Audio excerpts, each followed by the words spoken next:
Hi Aries, this is Jav. Welcome po sa ating channel. By the way, Aries, this is your timeless gabay tarot reading.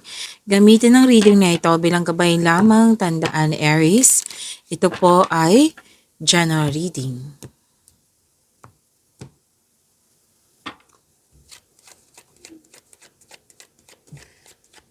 Mga parating po para kay Aries.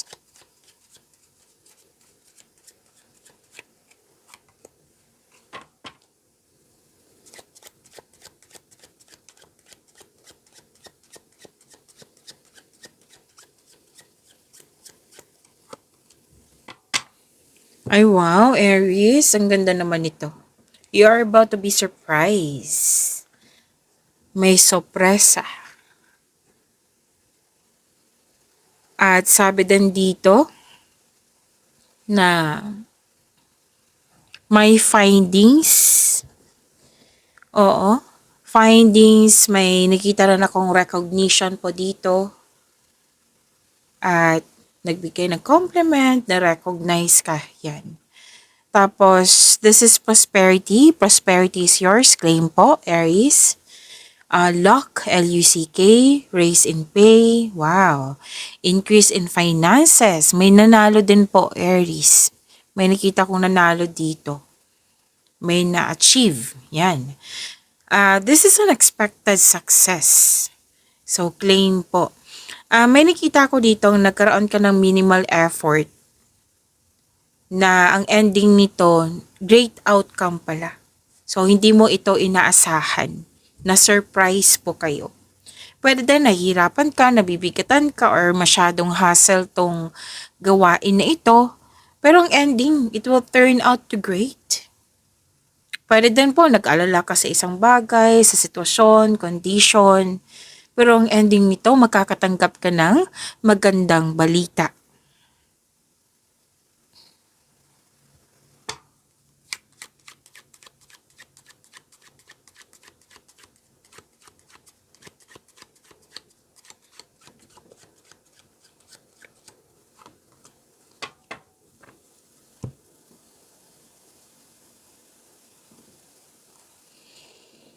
Okay, ayusin ko na yung camera po. Saglit lang po. Yan. At sabi din dito, dalawang card po mismo nagsabi dito na magkakaroon ng raise, increase sa inyong kaperahan. Yes, makakatanggap po kayo ng malaking pera. Claim po, Aries. Bonus, yes.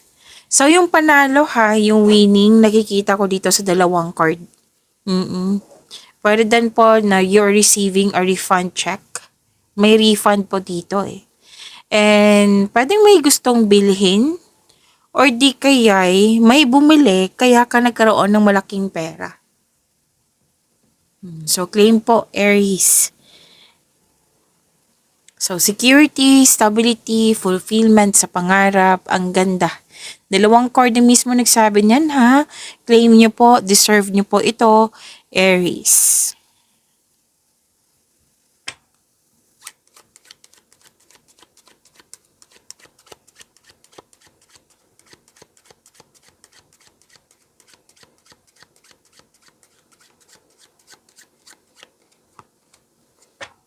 Makakatanggap kayo ng magandang balita. Wow. Ilang beses na lumabas sa cards mo. 3 cards po nagsabi dito na may positive results. May mahalagang announcement. Kung mukhang may nag-exam dito or nagkaroon ng test, tapos nakapasa. Kung hindi man ikaw to na Miss Jav, wala naman akong exam ngayon or test. Yan, senior na po ako, retired din. Oo. So, pwede din po na taong malapit sa iyo na nakapasa, na masaya ka sa kanyang achievement. Yan, pwede din. Pwedeng ganyan, Aries. Malakas ang iyong intuition, nagkaroon ng loyalty, nagkaroon ng generosity, nagkaroon din ng protection, at may nais ka dito, Aries eh. So, sabi ng yung card, basta panatilihin yung maging strong values at magkaroon ng clear intention para maabot mo tong nais mo. Okay, success in love, faithfulness, andito po.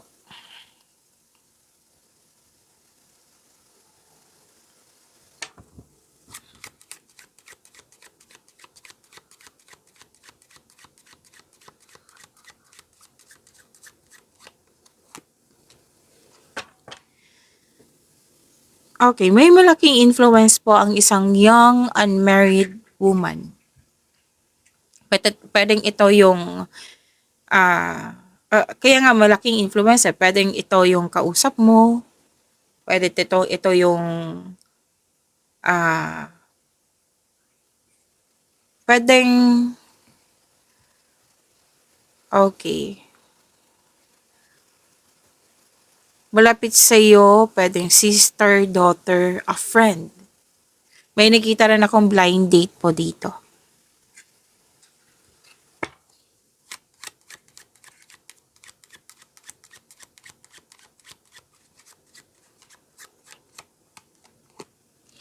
May nag-uusap, may bonding, family and emotional bonds. And some of you na home-based yung trabaho or ito yung passion nyo na home-based yung trabaho nyo. You felt calm, relaxed, and security pag nasa bahay kayo. Kaya nakikita ko dito na some of you gusto nyong staycation sa bahay. At may nakita rin ako ditong project. Yes. At mukhang magpapatayo kayo ng any kind of structure, lalo na bahay. Pwede din naman negosyo, pero most likely kasi ito bahay. Tapos may nakabenta ng bahay, may nakabenta ng lupa, may pag-uusap tungkol sa property. Nagkaroon ng bonding, nagkaroon ng pagkakaisa sa grupo ng tao. And I believe this is your family, Aries.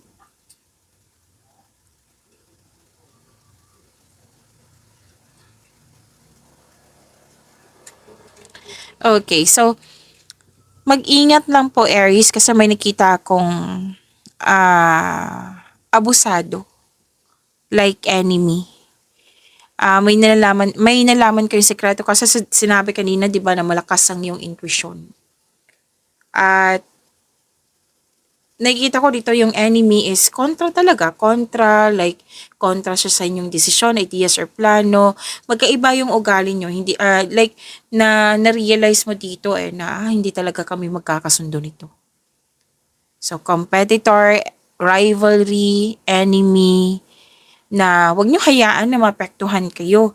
Kasi some of you, nakikita ko dito na apektuhan, na trigger yung weakness nyo, nagkaroon ng self-doubt ng dahil sa mga ginagawa ng taong ito. So, sinabi ng card na wag nyong hayaan na maapektuhan kayo. Okay? So, yan po. Let's proceed, Aries.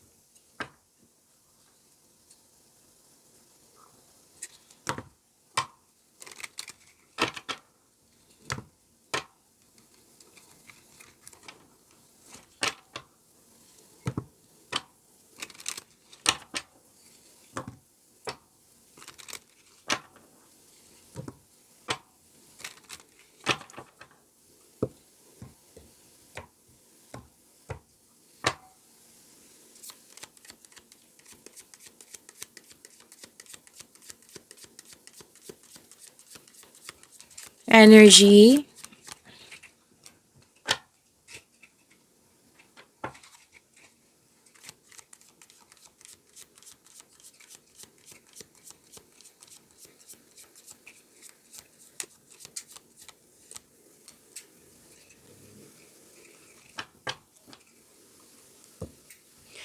Aries, maraming salamat po sa mga hindi nag-skip ng ads. Subscribe na po kayo sa ating channel at click bell notification para updated po kayo sa reading natin. Para po sa mga gusto magpa-reading po, comment po kayo ng personal reading and check ma-reply sa comment section.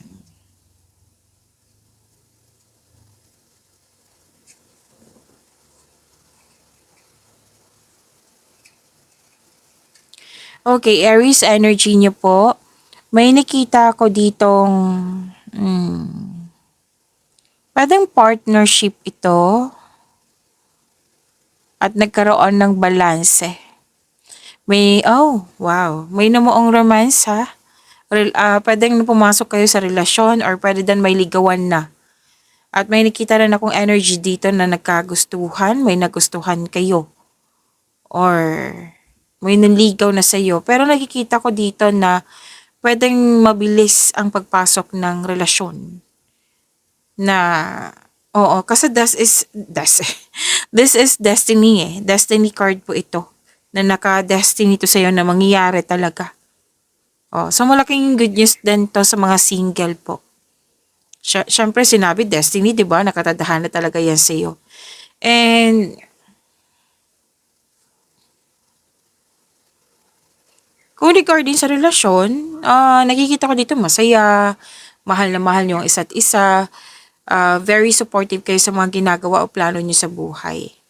At may nakita rin ako sa career and money dito na opportunity.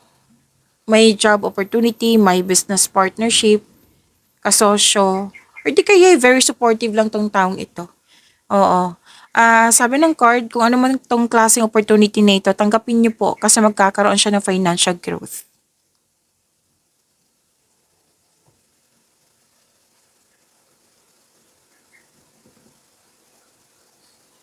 Okay, sinabi kanina 'di ba na malakas ang iyong intuition, lumabas din siya sa tarot cards niyo. At expect the unexpected talaga. You're about to be surprised yung sinabi ko kanina. Um, Kasi may ano dito, biglaang pagbabago na huwag kayong mag-alala kasi makasuporta to sa inyong growth and expansion. At sinabi din kanina na lumabas din siya dito na makaka-receive kayo ng what I meant is may sikretong mabubulkar.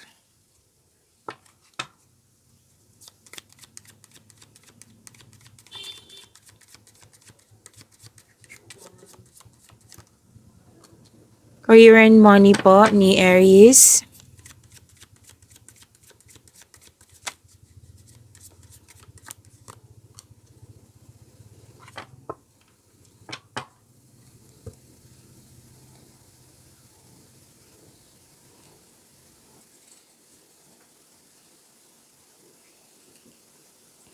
Okay. Andito po yung conflict or argument na lumabas din kanina. Umiwas po daw kayo sa toxicity at kailangan nyo pong makinig sa inyong intuition kasi it will guide you away from toxicity. Kasi may kasamahan kayo dyan na very toxic. Oo. So, sabi ng card na pwedeng ma-provoke ka nito pero ang unang sinabi talaga na sana'y maiwasan to. Okay? And pwede din very challenging yung mga ginagawa nyo dyan. Pero nakikita ko naman dito na ma-overcome nyo po. Kung kaya mong kung tao ito na nagkaroon ka ng conflict, kung kaya mo siyang kausapin, then do it. I-address mo yung hurt feelings mo.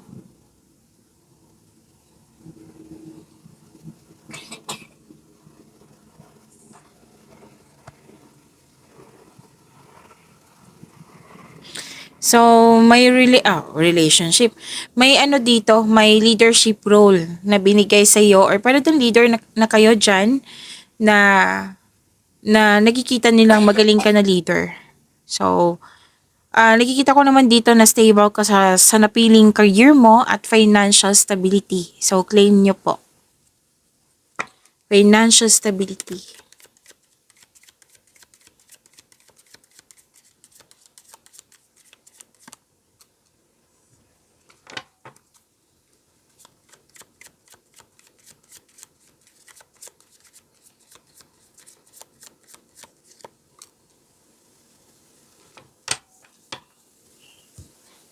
Aries, huwag niyong kalimutan na mag-subscribe sa channel natin at i-click yung bell notification para updated po kayo sa reading natin.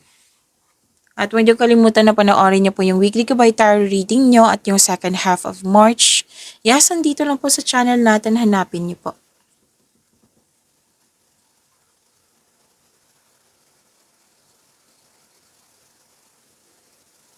Okay, it's about your love life, self-love, partnership, and romance. Ang ganda po.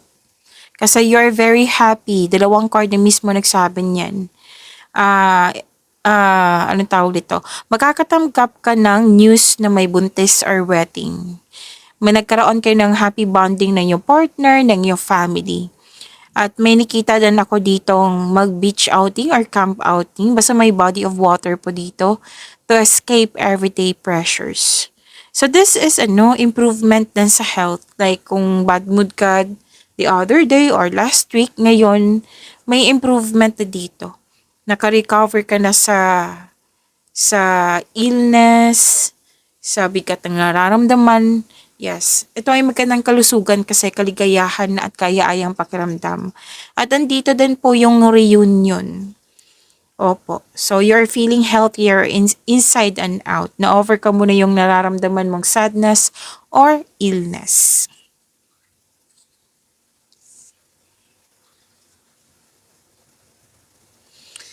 At sabi din dito na may na-attract kang taong sobrang successful sa buhay at masaya at ready na sa seryosong relasyon. Sa mga single dyan. Sa mga relasyon sa buhay mag-asawa, ang ganda, love and happiness overflow sa inyong lahat. Sobrang satisfied kayo at deserve nyo mag-relax at mag-enjoy.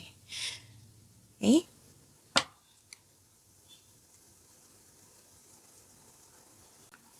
Okay. Nakikita ko dito na nagbabalansa kayo kasi may gagawin kayong desisyon. Nag-iingat ka dito, pinag-isipan mo ng mabuti para hindi siya magkaroon ng pagkakamali or negative outcome. Yan. At kailangan kasi kung gagawa ka ng desisyon, single ka man marelasyon sa buhay mag-asawa, kailangan magkaroon ng time for reflection. Okay? Kasi may energy dito na may gustong kayong lahat, single ka man.